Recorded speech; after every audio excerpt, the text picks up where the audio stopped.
Olá, amigos do canal! Sejam bem-vindos! E, por favor, ajude nosso canal a crescer. Curte, compartilhe e inscreva-se! O que vocês estão prestes a escutar é uma história de vida bem triste, bem dramática mesmo. Existem pessoas que têm tudo na vida e não dão o menor valor, mas existem outras que parecem que nasceram para sofrer.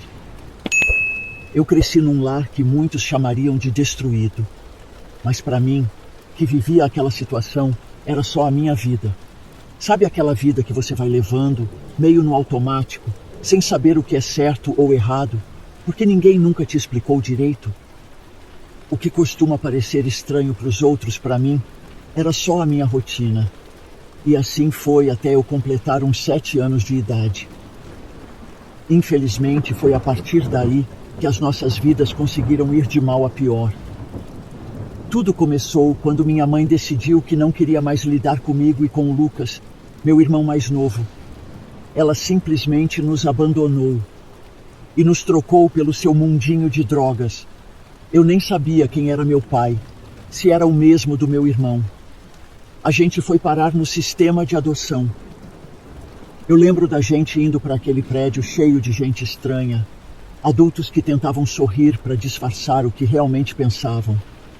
Lucas tinha só 6 ou 7 meses de vida, era bem pequeno, e logo arrumaram uma família para ele. O serviço social até tentou que fôssemos adotados juntos, mas não rolou. Era uma daquelas famílias perfeitinhas, sabe? Pai, mãe. Eu tinha certeza de que tinham uma bela casa com jardim e cachorro no quintal. Eles olhavam para o Lucas como se ele fosse um presente, e ele, tão pequeno, só sorria. Naquela mesma semana, Lucas foi embora com eles. Eu fiquei para trás. Fiquei no lar mais ou menos 6 ou 7 meses, até que minha mãe, num acesso de, sei lá, digamos arrependimento, resolveu que me queria de volta. Talvez fosse culpa, talvez fosse medo do que os outros iam pensar dela por ter me abandonado. Ou talvez ela tenha parado de se drogar. Eu não sei e nunca saberei o motivo. Ela alegou que não podia viver sem mim e, de alguma forma, as assistentes sociais acreditaram. Eles me devolveram para minha mãe como se eu fosse um pacote com o endereço errado. Ela tinha acabado de arrumar um emprego de secretária do lar. Depois disso, voltei para aquela vida instável. A gente morava numa casa minúscula, cheia de móveis velhos e quebrados. Minha mãe passava a maior parte do tempo fora de casa, e quando estava em casa, ficava no quarto, trancada, ou conversando com algum homem diferente que aparecia de vez em quando. Eu ficava sozinha, brincando com as bonecas que tinha ganhado de doação, tentando ignorar a fome que apertava o estômago. Cerca de 1 ano depois, minha mãe apareceu grávida de novo. O pai era um sujeito que eu nunca tinha visto antes, e em questão de meses passou a morar na nossa casa. Mas não demorou muito tempo, pois logo os policiais o levaram preso. Eu era muito nova para saber o motivo, mas também, pela insignificância dele na minha vida, nunca me interessei em saber. Quando Gabriel nasceu, 1 mês depois do meu aniversário de 10 anos, as coisas começaram a mudar, mas não para melhor. Ela já tinha abandonado o emprego e vivia de ajuda de um e de outro. Quem mais nos ajudava com cestas básicas era o avô de Gabriel. Meu irmão era um bebê chorão e minha mãe, sem paciência, me obrigava a cuidar dele. Eu não sabia o que fazer. Era só uma criança cuidando de outra. Ela saía o tempo todo e me deixava em casa com ele. Eu precisava dar mamadeira, trocar fralda e acalmar o choro incessante do meu irmão. Nessa época, minha mãe estava bem viciada. E a gente recebia visitas dos estranhos amigos usuários dela. Eram pessoas bem tenebrosas. Lembro bem de um cara que fazia questão de fechar toda a casa e permanecia atrás das janelas, dizendo: "Ele vai me pegar. Ele está se aproximando." Hoje vejo que isso fazia parte do surto da droga. Mas na época, aquilo era de dar medo. Aos fins de semana, ela simplesmente desaparecia completamente. Então, qualquer dia que eu não tivesse escola, ela nos mandava para casa do avô de Gabriel. Feriados, férias, fins de semana. Eu já sentia que aquilo não era certo, mas quem ia me ouvir? Eu não tinha escolha. Se eu insistisse que não queria ir, ela me batia. Foi aí que minha vida virou um pesadelo de verdade. Eu era só uma criança, mas o avô dele não queria saber disso. Começou a me molestar quando eu tinha apenas 10 anos.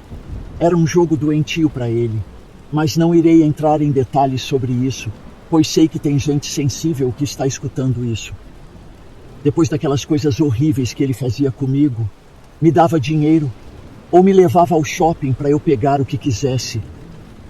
Me mostrava filmes para maiores de 18, dizendo que aquilo era o que ele ia fazer comigo quando eu fosse um pouco mais adulta.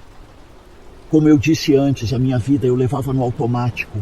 Eu não sabia o que era certo ou errado. Isso aí não ensinavam na escola que eu frequentava. Nem tinha pais para me dizer que só um monstro faz isso com uma criança. Eu já tinha comentado com minha mãe, mas ela estava com muita droga na cabeça para dar atenção ao que eu dizia. Me incomodava muito o que ele fazia, mas ele me amedrontava, dizendo que se eu não permitisse, ele iria tocar em Gabriel. Lembro bem do dia que criei coragem para dizer para ele parar. Eu já estava cansada, assustada, e o medo que me consumia não era mais suficiente para me calar. Aconteceu numa dessas tardes de sábado, quando minha mãe me deixou, como sempre, na casa desse monstro. Eu estava sentada na cama, me sentindo encurralada, enquanto ele me olhava com aquele olhar nojento, do tipo que te faz querer sumir da face da terra. Ele começou com o de sempre. As palavras sujas que saíam da boca dele me faziam querer vomitar. Mas dessa vez, eu não consegui ficar quieta. Eu tremia dos pés à cabeça, mas mesmo assim, consegui juntar tudo que tinha dentro de mim e implorei para que ele parasse com aquilo. Só que, naquele momento, sua expressão mudou. Ele foi até a gaveta, a abriu e escondeu o objeto atrás das costas. Ele se aproximou de mim bem devagar. Seu olhar parecia de um demônio. Quando ficou bem pertinho, ele me mostrou o objeto que havia pego da gaveta. Era uma arma. Daí ele me disse que, se eu contasse para alguém o que fazia comigo, ele mataria Gabriel e minha mãe na minha frente. E depois me mataria. Eu não conseguia respirar, não conseguia pensar. Eu fiquei apavorada. Ele percebeu o efeito que as palavras dele tiveram, porque o sorriso voltou aos poucos. E então, ele guardou a arma de volta e saiu do quarto, como se nada tivesse acontecido. Eu fiquei ali, sozinha, chorando de medo. Não dava para contar para ninguém. Eu tinha medo demais. Medo do que ele poderia fazer. Medo de que, de alguma forma, fosse minha culpa se algo acontecesse com a minha mãe e Gabriel. Então, eu engoli o choro, a dor, e prometi para mim mesma que nunca mais ia falar nada, que ia aguentar em silêncio do jeito que eu sempre fazia. Foi a partir desse dia que os toques dele no meu corpo ficaram bem mais invasivos. E no meu aniversário de 12 anos, infelizmente, ele notou que meu corpo estava em desenvolvimento, e isso fez com que a sede dele só aumentasse. Em consequência disso, ele foi aos finalmentes. Depois, como sempre, me levou ao shopping. Na semana seguinte ao meu aniversário, eu estava desesperada.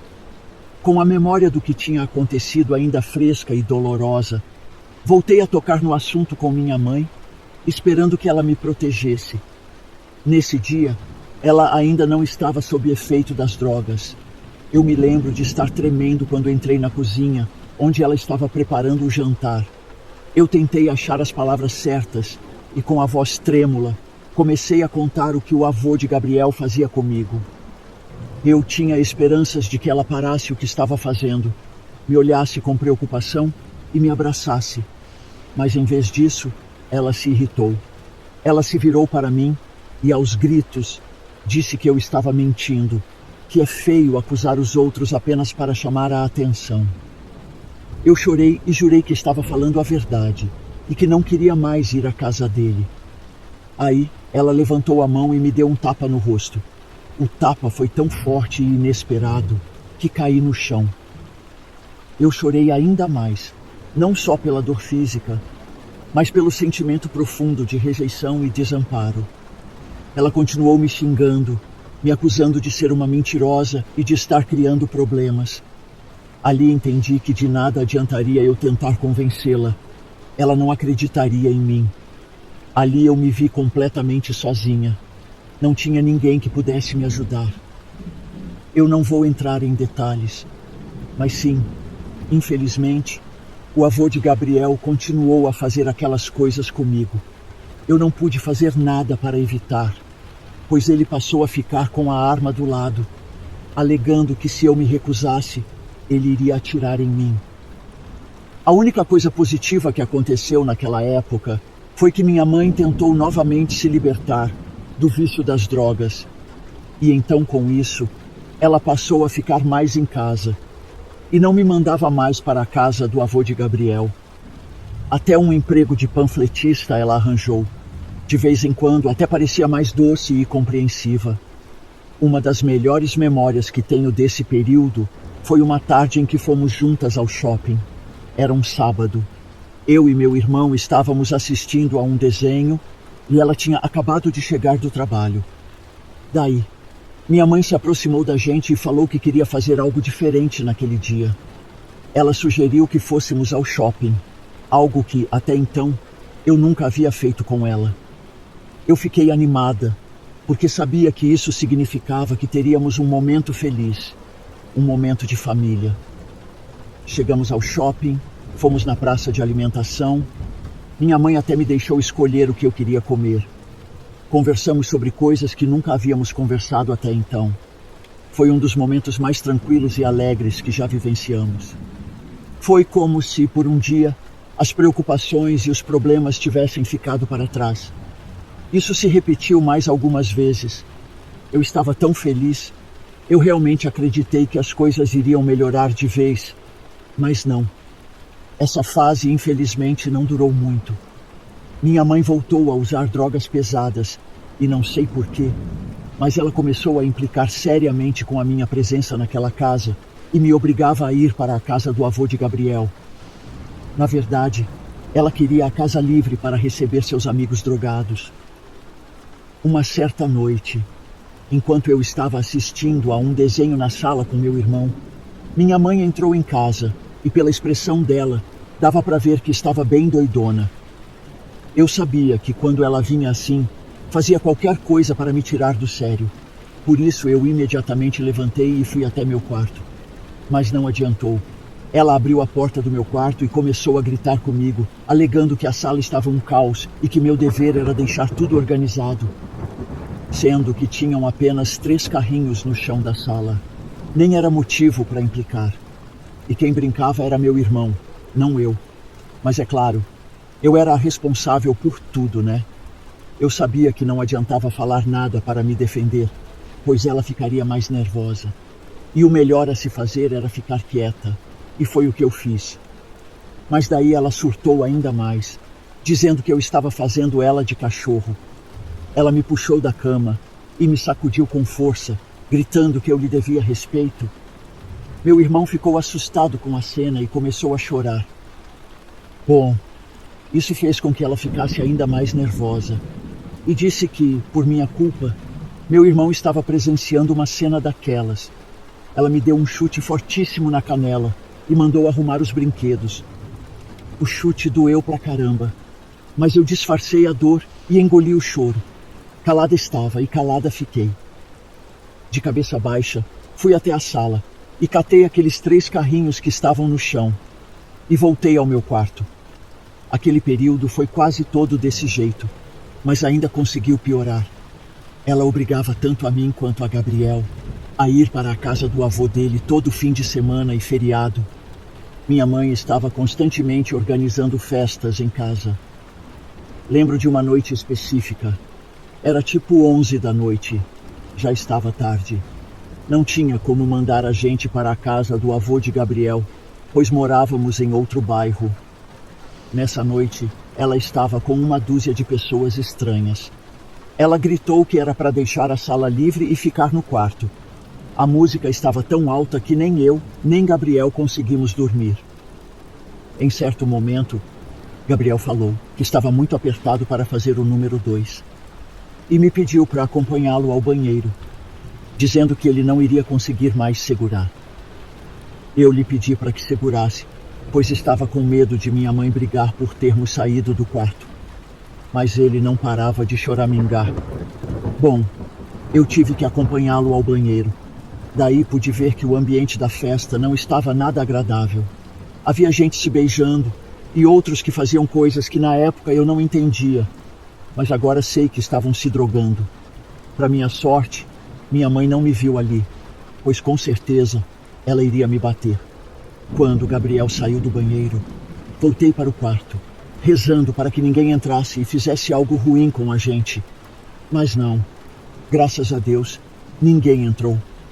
Minha vida ficou assim, entre os maus tratos da minha mãe e os abusos do avô de Gabriel.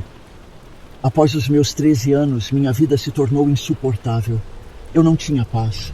Eu nem amigos tinha.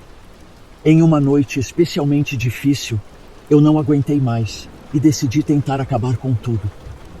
Peguei alguns remédios da minha mãe e tomei todos de uma vez. Eu achava que seria o bastante para me libertar do sofrimento. Enchi um copo com água e comecei a engolir os comprimidos um por um. Algum tempo depois, algo como 30 ou 40 minutos depois, eu comecei a suar frio e senti uma tremenda vontade de desmaiar. Minha vista ficou turva, mas bem naquele momento eu vi algo na minha frente. Não sei como descrever, não era bem um homem, mas essa é a forma que mais se parecia com ele. Não sei como descrever, não era bem um homem, mas essa é a forma que mais se parecia com ele. Tinha 2 braços, 2 pernas, mas havia um brilho muito forte em volta dele, que o tornava diferente, como se não fosse alguém deste mundo. Eu acho que era um anjo, eu não sei, eu realmente não sei dizer ao certo. Ele sorria para mim e me disse que eu precisava me acalmar, que eu precisava continuar, que havia esperança e que as coisas poderiam melhorar. Eu lhe perguntei quem era ele, mas ele não respondeu, apenas sorriu e logo desapareceu. Bom, logo comecei a vomitar. Vomitei muito e em seguida desmaiei. Acordei na manhã seguinte com minha mãe me sacudindo e gritando, alegando que banheiro não era lugar de dormir. Ela mal reparou que eu havia vomitado. Eu me levantei e fui até meu quarto chorar. Nem acabar com tudo eu havia conseguido. Eu fiquei me questionando sobre quem era aquele homem que vi, mas eu não tinha respostas. Na verdade, eu não tenho até hoje. Bom, como estava dizendo, eu sobrevivi, mas nada mudou. Aquela rotina me perseguia. As coisas começaram a melhorar um pouco logo após eu completar 14 anos. Eu me recusei a ir à casa do avô de Gabriel. Eu falei que já tinha idade suficiente para cuidar de mim. Estava terminando o fundamental. Para tentar lidar com o caos e encontrar algum alívio, decidi me envolver mais em atividades escolares e sociais. Comecei a fazer novos amigos e me inscrevi em algumas atividades do centro comunitário, pois queria passar o máximo de tempo possível fora de casa. Eu me juntei ao time de futebol feminino e participei de algumas competições. Isso realmente serviu para me distrair. Meus novos amigos me incluíam em atividades fora da escola. Eu passei a sair com eles. Essas saídas me permitiam esquecer, mesmo que por pouco tempo, o ambiente tóxico que eu enfrentava em casa. Lembro de um passeio específico em que fomos a um parque. Rimos, jogamos frisbee e pela primeira vez em muito tempo, me senti feliz. Mas infelizmente, a situação em casa não era das melhores. Minha mãe estava cada vez mais se afundando no vício. Ela ficava o dia todo na rua. Nem para dormir ela voltava. Aparecia muito raramente. Às vezes sumia por 2 semanas. Outras vezes vinha no máximo 1 ou 2 vezes. Ela era tão magra que parecia um palito. Eu não vou negar. Eu sentia pena dela, pois sabia que o vício a estava matando aos poucos. eu me tornei a mãe de Gabriel. Levava ele para a escola, dava banho, ajudava na lição de casa, colocava na cama. Por conta disso, comecei a faltar muito à escola. Os professores começaram a notar e até acionaram o conselho tutelar. Mas eu menti, dizendo que estava tudo bem. A última coisa que eu queria era ir para um orfanato, pois pelo menos na minha casa, agora eu estava mais livre e autônoma, mesmo tendo que cuidar de Gabriel. As coisas não estavam mais tão ruins como antes. Naquela época, eu até comecei a gostar de um garoto. Seu nome é Davi. E começamos a namorar. Ele era muito doce, simples, sabe? Ele se preocupava comigo. Eu realmente estava bem com ele. Quando o verão chegou, minha mãe descobriu que eu e Davi estávamos namorando. Ela me deu vários socos na cabeça e no estômago e me xingou de todos os palavrões possíveis. Meu irmão viu tudo e gritou para que minha mãe me deixasse em paz. A voz dele fez ela voltar a si e parar de me espancar. Minha cabeça doía tanto que eu não conseguia parar de chorar. Ainda naquela semana, ela me forçou a fazer um teste de gravidez, pois disse que, se eu estivesse grávida, eu deveria interromper. Eu afirmei que não estava, mas não adiantou. Ela me obrigou a fazer o teste. Bom, o teste, como esperado, deu negativo. Mas nem assim ela se acalmou. Ela estava muito estressada. Continuava a dizer que eu era promíscua e disse que deveria ir embora de casa. Graças a Deus que eu já tinha feito amizades. Fui para a casa de uma amiga. Ela sabia que minha mãe era uma viciada e que às vezes surtava. Então, ela compreendeu a situação. Seus pais foram super carinhosos e gentis comigo. Fiquei lá por uma semana, que foi quando minha mãe veio me buscar. Ela pediu desculpas, disse que me amava e que nunca mais ia me bater. Disse que não pensava aquilo que falou de mim e que a droga às vezes subia para a cabeça e fazia com que ela falasse coisas horríveis, mas que nunca mais iria me tratar daquele jeito. Eu acreditei. Eu era doida para ter uma família como a da minha amiga, sabe? Eu tinha esperanças de que ela me amasse de verdade. Então voltei para casa. Naquela época, ela começou a namorar um tal de Jorge. Ele também era viciado, porém me tratava bem. Não só a mim, como também ao meu irmão Gabriel.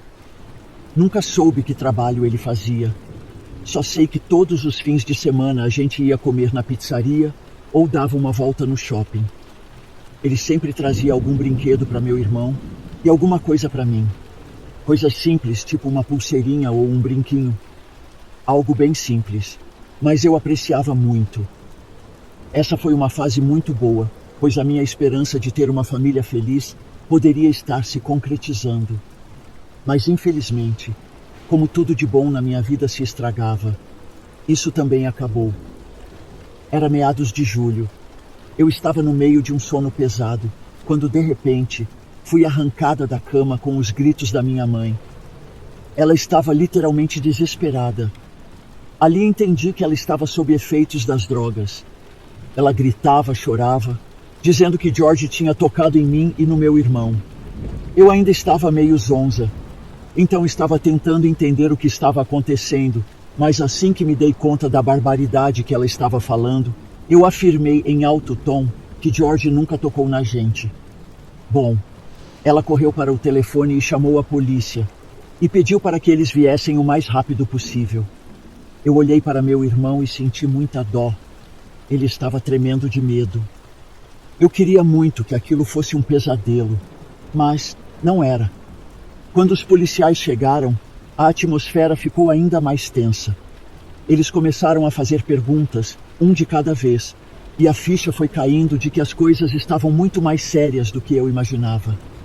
Eles olharam para minha mãe, para os olhos dela que não conseguiam focar em nada, e aí perceberam que ela estava sob efeitos de drogas.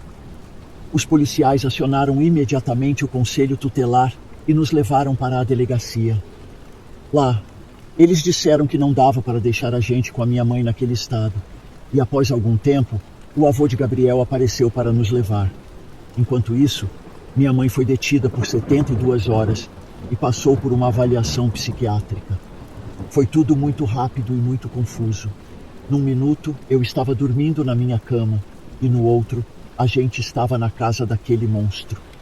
Foi aí que tudo piorou de vez. Aquela primeira noite, não tem como esquecer. Lembro de acordar no meio da madrugada com o peso do avô de Gabriel em cima de mim, abafando o meu grito com a mão dele.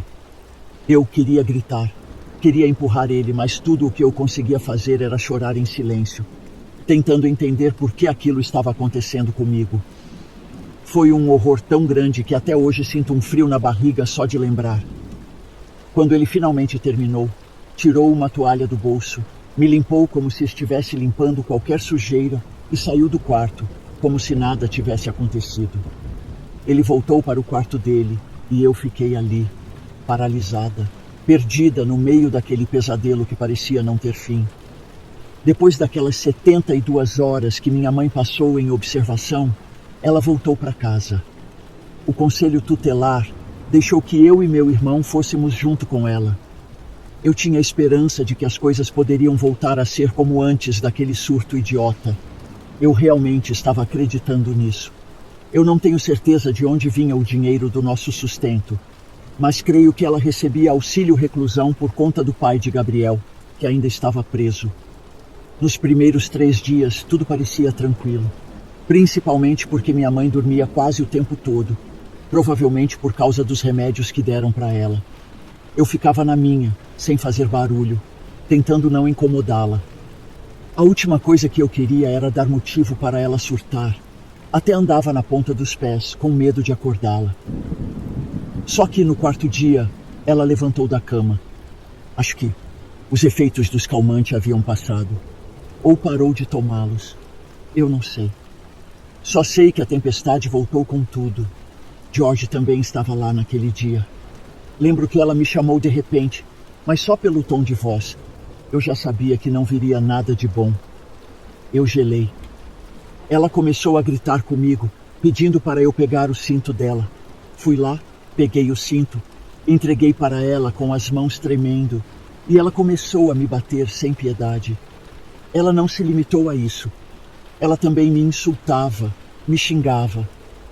Eu não sei o que mais doía, os golpes ou as palavras.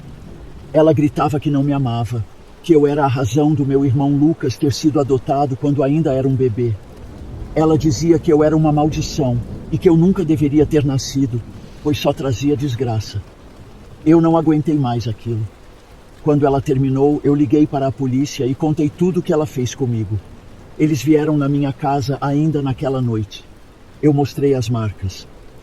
Mais uma vez, minha mãe foi detida, enquanto eu e Gabriel fomos levados até a casa do avô dele. Eu me recusei a ir. Eu não tive coragem de denunciá-lo, pois ele sempre me disse que, caso eu contasse para alguém e ele fosse preso, quando saísse da cadeia, ele iria me matar. Eu apenas disse que não me sentia bem em ficar na casa dele. Só que eu chorei muito, muito mesmo. Então, o conselho tutelar tomou a decisão de me colocar em um orfanato. Bom, acreditem ou não, do nada, a sorte começou a estar do meu lado. Após 2 meses nesse orfanato, apareceu uma família que queria me adotar. Eles me tratavam super bem. Me davam todo o carinho que minha mãe não havia conseguido me dar até aquele momento. Eu realmente achei que minha vida iria começar a mudar de verdade a partir daí. Só que não. Após 3 meses morando na casa dessa minha nova família, minha mãe apareceu ali. Ela literalmente ameaçou o casal. Eu mesma vi e ouvi. Não sei como ela conseguiu me encontrar, pois segundo o pessoal do orfanato, os dados para onde eu iria eram sigilosos. Ela mentiu dizendo que o meu pai estava na cadeia, mas que estava prestes a sair. E que quando saísse, não iria dar paz a eles ao saber que haviam me adotado. Lógico que eu gritei, dizendo que ela estava mentindo, que meu pai tinha desaparecido antes mesmo de eu nascer. Mas isso não serviu de nada. Eles eram uma família de bem e eles não queriam ter nada a ver com gente como minha mãe. Eles ficaram assustados e, ainda naquele dia, me devolveram. A mãe adotiva se desculpou comigo, me abraçou, mas disse que tinha ficado muito assustada. Eu chorei de raiva, pois minha mãe tinha acabado de destruir a única possibilidade de ser feliz na vida. Após alguns meses, fui colocada em outra casa com um casal e seu filho biológico, um rapaz mais velho. Desde o início, o ambiente era sufocante e qualquer esperança de encontrar um pouco de paz ali foi esmagada rapidamente. A mãe adotiva era uma mulher fria e distante, que parecia ter me recebido mais por obrigação do que por vontade. Ela queria reacender o casamento, mas minha presença não adiantou, pois isso não fez com que seu marido passasse a ficar mais em casa com ela. Ela nunca me tratou como parte da família. Ela gritava comigo por qualquer motivo. O filho dela era cruel e abusivo e adorava me intimidar. Sempre que a mãe dele saía de casa, ele aproveitava para me bater ou me provocar de todas as formas possíveis. Lembro de uma vez que ele me empurrou contra a parede com tanta força que quase desmaiei. Quando contei isso para a mãe adotiva, ela apenas riu, dizendo que eu estava inventando histórias para chamar atenção e que o filho dela jamais faria algo parecido. Uma vez eu tive um problema sério de saúde, que me deixou de cama, com febre alta, muita tosse e dores insuportáveis. Pedi várias vezes para que me levassem ao médico, mas minha mãe adotiva se recusou, dizendo que não tinha tempo para isso e que logo eu ficaria boa. Fiquei assim por dias, até que a situação se tornou insustentável e acabei desmaiando em casa. Só então, já em estado crítico, fui levada ao pronto-socorro, onde fiquei internada por 15 dias com uma grave pneumonia. Mesmo depois desse episódio, nada mudou. Ela continuava me maltratando, me negligenciando em todos os sentidos, e o filho dela continuava a me bater sempre que podia. Eu falava disso com meu assistente social, mas ele parecia não acreditar em mim. Dizia que eu estava exagerando, que estava sendo dramática, que nada daquilo era real. A mãe adotiva se certificava de espalhar que eu era uma adolescente difícil, problemática, que só queria causar confusão. E, infelizmente, era na versão dela que todos acreditaram. Com o tempo, fui ficando cada vez mais desesperada. Comecei a fumar maconha para tentar escapar, para anestesiar a dor e a angústia que sentia diariamente. Passei a evitar aquela casa o máximo possível, ficando na casa de amigos sempre que conseguia. Eu me sentia completamente abandonada. Esse meu comportamento rebelde fez com que ela me devolvesse, alegando que eu era muito problemática. Sinceramente, eu dei graças a Deus, pois não suportava ficar mais um dia naquela casa. Continuei no orfanato, até os meus 17 anos, que foi quando minha mãe disse que estava limpa e queria que eu voltasse a morar com ela. Eu concordei. Os assistentes sociais permitiram, pois minha mãe tinha demonstrado que realmente estava livre das drogas. Ela se ajoelhou e me pediu 1000 perdões. Pela primeira vez na vida, após tanto tempo, eu senti como se tivesse uma mãe de verdade. Nos primeiros meses, era tudo tão bom que eu nem conseguia acreditar. Ela era doce, falava comigo todos os dias, me tratava com carinho, e a gente até fazia algumas coisas juntas, tipo ir ao shopping ou assistir a um filme. Eu estava gostando muito dessa sua versão, sabe? Mas do nada, tudo mudou. Ela começou a me ignorar, e no início era só por um dia ou 2. Mas aí, esses dias viraram semanas, e depois meses. Eu tentava falar com ela, tentava entender o que tinha acontecido, por que ela tinha mudado tanto, mas era como se eu nem existisse mais. Eu cheguei a dizer várias vezes o quanto queria que a gente tivesse um relacionamento de verdade, como mãe e filha, mas era como falar com uma parede. Sempre que ela decidia me dar atenção, era só para falar sobre ela mesma, sobre as coisas que ela estava passando, e logo em seguida, ela sumia de novo. Aí eu ficava sem notícias dela por semanas, às vezes até mais. O mais difícil para mim era entender por que ela não queria ser minha mãe de verdade. Eu só queria que ela fosse a mãe que eu nunca tive, que ela estivesse presente, que a gente tivesse uma relação como as outras pessoas que eu conhecia. Mas por algum motivo, ela não conseguia ser isso para mim. E isso doía muito. Por sorte, Gabriel, que era uma criança madura, não ligava para ela. Ele tinha vários amigos e passava o dia na rua. Com 18 anos, eu finalmente decidi que era hora de tomar as rédeas da minha vida. Consegui um emprego num mercadinho do bairro. Aquelas coisas simples, mas que me davam um dinheirinho fixo. Com o tempo, juntei o suficiente para alugar um quartinho. Não era grande coisa, só um espaço pequeno, barato, com o básico. Mas eu não queria mais saber de viver sob o mesmo teto da minha mãe. Já estava cansada de ser rejeitada, de mendigar o amor que ela nunca conseguiu me dar. Eu precisava de paz. Precisava sentir que tinha algum controle sobre a minha vida. 3 anos depois, eu conheci Carlos. Ele era cliente assíduo do mercadinho. Ele tinha uns 25 anos. Ele era muito simpático e vivia puxando conversa comigo. No começo não pensei muito nele como um possível namorado, mas com o tempo ele começou a se aproximar mais. Até se oferecia para me dar carona depois do trabalho, mas eu sempre recusei. Por medo, né? Mesmo que eu sentisse que ele era do bem, o medo de que pudesse me fazer mal permanecia. Acho que o trauma de ser cercada por pessoas ruins nunca irá passar. Ele me convidou para sair, e não foi uma vez só, mas eu recusei. Quem me convenceu a aceitar foi uma colega de trabalho. Ela não sabia exatamente pelo que eu tinha passado, só sabia o básico mesmo. Mas pelo meu comportamento dava para perceber que eu não era uma jovem feliz. Ela disse que conhecia Carlos e que ele era um cara bem legal, que eu não deveria desperdiçar minha chance de ser feliz. Olha, essas palavras me fizeram refletir. Eu estava literalmente afastando o cara da minha vida. Se havia uma pequena possibilidade de ser feliz, eu estava afastando. Foi aí que coloquei tudo nas mãos de Deus e aceitei ir ao encontro com Ele. Foi bem bom. Como consequência, teve mais um encontro, e mais um outro, e mais um outro. Eu senti que nele podia confiar e contei algumas coisas para ele, para que entendesse como é difícil para mim me entregar. Ele está sendo super compreensivo. Eu não consigo deixar ele me tocar, pois toda vez me lembro do que aquele monstro fazia comigo. Ele até me disse que é muito importante que eu busque algum profissional para cuidar da minha saúde mental, para conseguir lidar com os traumas que passei. Ele realmente parece um cara bacana. Sei lá, talvez seja a minha chance de ser feliz, mas eu sei que tem um longo trabalho pela frente para que eu possa ser uma pessoa, como dizer, no mínimo normal.